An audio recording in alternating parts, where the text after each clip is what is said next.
What you know about retro ghetto? Collecting and playing retro. Street Fighter on the Nintendo. I'm a veteran at this, not a pro. Hi everybody, welcome back to the Retro Ghetto. And as you've seen by the title, it is finally time to look at some more video games to invest in. These episodes are by far my most requested episodes across my whole channel. I think people like myself just love taking a look at video games and trying to spot trends in the market and see which games are going to be going upwards in value. These are only my opinions. I'm going to give you the facts, figures and reasons as to why I think they're going up in value, but as always there's no guarantee. Me personally, I love to pick up these video games now before they go too high in price. I want to add these games to my shelves because there's a slight spin on today's episode. I don't own any of these games. I think I've pretty much, exhausted all the games that I already own in terms of recommending which ones I think are going to be going up in value. Tune into Sunday's vlog to find out which of these games I've purchased myself. There's going to be several CEX lotteries coming on this Sunday's vlog. Also, there's a few games in here that whilst I think they are going up in value, there are actually a couple of what I might even call hidden gems. There's a few video games on this list that I've only recently become aware of, and I'm very excited to get the hands on myself and start playing because, yeah, for some reason I've been blind to these games all these years. Having said all that, let's get into it. Retro ghetto. I wrongly thought over all the years and episodes that we've been doing looking at video games to invest in that I'd gone through all of the Xbox 360 compilations that I think will be going up in value. However, there is one, maybe two, we'll get to later on this video, that slipped through the net. And the first one I want to take a look at is Midway Arcade Origins. This compilation, released in 2012, contains a whopping 31 games. There's just 11 in stock currently at CEX, and at just £8 each, I think that's a bargain. £8 over 31 games translates into roughly 26 pence per game. The cheapest UK version of this game, because there are a couple of European and American ones, listed on eBay is much closer to £20. So I don't think you can go too far wrong at CEX with £10 posted. As I said, there's just 11 in stock. I've spoken many times before about why I think compilations are going to go up in value. I don't think you can go too far wrong with this one at all. This next one is an absolute mystery to me, and that is because I don't know how it's gone under my radar all these years. I'm talking about a 2D beat-em-up platformer game which looks fantastic on the Nintendo Wii that I'd never even heard of, and that is Batman Brave and Bold. Not only does this way-forward developed 2010 game based on the comic book look great, but it costs just £4. I always try and include a game that has plenty of copies in stock at CEX, and this has 26. I was very surprised to learn that this is the only Batman game released on the Nintendo Wii or the Nintendo DS that isn't a Lego game. I do not know how this game has snuck under my radar. You'll be seeing the visuals on screen now. It looks sublime for a Nintendo Wii game. Let me know in the comments if you've played this one, or like me, it's something which has somehow gone under your radar all these years. Is this one that's going to spike up in value massively? Probably not. But for a game that's this beautiful, that's got 2D visuals on the Nintendo Wii and costs just £4, I don't think you can go too far wrong. Why do I keep jumping? Why do I keep jumping? You're just button mashing. Don't worry. I won't let us lose. I'm calling it for backup. Video games? Shouldn't you be fighting crime somewhere, Bats? I'll explain later, Green Arrow. Just play. Another thing that I always try and do on these episodes is give you guys a sure thing. A game which is guaranteed to go up in value. There's no such thing as an absolute guarantee, but I'm 99% sure this game is going to go up in value, and that is Test Drive Ferrari Race Legends. Developed by Slightly Mad Studios in 2012, this is a departure from the open world sandbox style seen on Test Drive Unlimited and its sequel that came before it.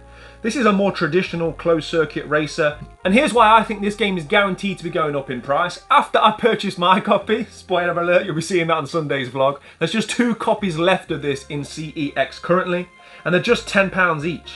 The PlayStation 3 version is currently sitting at £25 with CEX, and there's 0 copies in stock. Often what we'll see as a trend is that if PlayStation 3 games go up and up in price, the Xbox 360 will follow because it seems to be the system that people go to secondary. So once the PlayStation 3 one becomes unobtainable in terms of price, people will start looking at the Xbox 360 version. And again, over time, with that demand, the price will ultimately also start to grow on the Xbox console. And just be aware, guys, if you do decide to take to eBay to purchase a copy of this one, double check because a lot of the cheaper titles are either in German or their NTSC region. You guys know how much I love my Xbox 360 racers. I can't wait to get this one on the kiosk, and it'll be a very welcomed addition to my shelf. Okay, so we're going to be taking a look at PlayStation 2 now, and a game which originally started on the Nintendo system, and that is 2012's release of Rygar. Looking at the gameplay, you'd be forgiven for thinking that this was simply a God of War clone. However, this actually came out a couple of years prior to the first God of War release. I think this game, if anything, fell victim to how good God of War was down the line, that this game just kind of got overlooked. Certainly for me, I love the whole Greek medieval mythology. I love a hack and slash game, so how I'm only just learning about Rygar, I don't know, but this game looks like something I can't wait to pick up and play. From what I understand, similar to a lot of other PlayStation 2 releases, it has succumbed a little bit to time. I think some of the camera angles are a little bit outdated. This game is currently £10 at CEX, but there's just 6 copies in stock currently. They're non-cheap are available on eBay, and some of the sold listings are actually as high as £20. If, like me, you're a fan of all things mythological, you love a hack and slash, don't sleep on Rygar.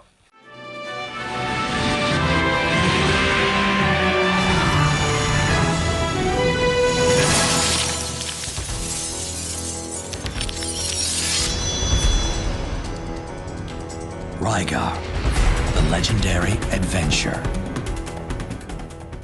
Okay, I'm just going to say it now. I think this is the last of the Xbox 360 compilation games that I'm going to be talking about on this series. I think surely at this point I've exhausted them all. This is the last of the ones that I think are definitely going up in value, and that is the PopCap Hits Volume 1 and 2. Volume 1 features Astropop, Bejeweled 2, Feeding Frenzy, and Peggle, whereas Volume 2 contains Feeding Frenzy 2, Heavy Weapons, Plants vs Zombies, and Zuma. Both these compilations are sitting at just £6 each, and they have 10 and 7 copies in stock currently respectively. At this point, I'm not going to keep boring you all with why I think compilations are going to go up in value. Just know that when there's so few copies in stock, they are just £6 each. You cannot go too far wrong, especially if you enjoy a nice puzzle game. Generally, there are very few constants when it comes to video game prices. One of those would be one-on-one fighters. They tend to either hold their value or exceed it. And the same can often be said for 2D type visuals on older systems such as the PlayStation 2.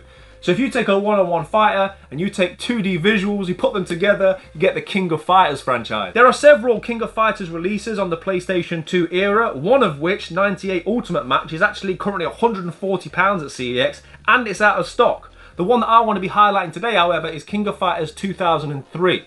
I don't think you can go too far wrong with this one because it's currently sitting at a more affordable £18, but there are just 4 copies currently available in stock. If you're not one of the lucky 4 people that manages to get a copy of this game, there are also a couple of lesser valued titles sitting on CEX currently, I think for as little as £8. And to be honest, you can't really go too far wrong with any of the King of Fighters franchise from that PlayStation 2 era.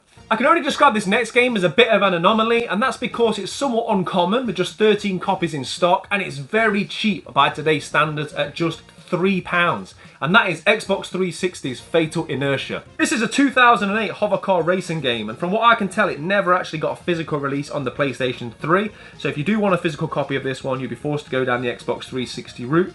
This game contains over 51 different courses, over 6 different environments, and there are 4 main ship types, all of which have very unique qualities to their racing abilities.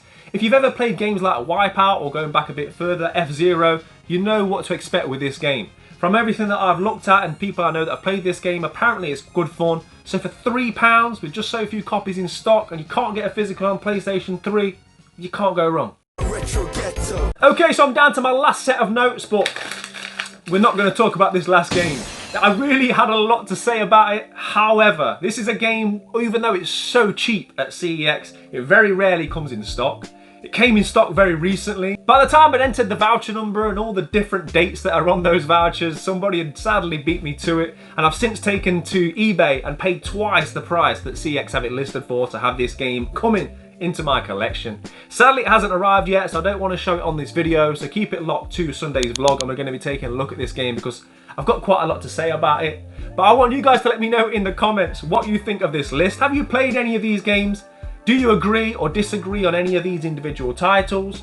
Also, a massive shout out to the Ghetto Gang. Exclusive early access was made available to Ghetto Gang members over on Patreon, so if you want to be one of the first to hear about the video games I think are going to be going up in value, make sure you check out the Ghetto Gang. The link will be in the description below. You'll also find lots of other exclusive access and videos over on that platform. But guys, as always, thank you very much for joining me. Play your games, keep it retro. I'll see you all in the next one. Take care. Retro Ghetto. Lock into the retro ghetto.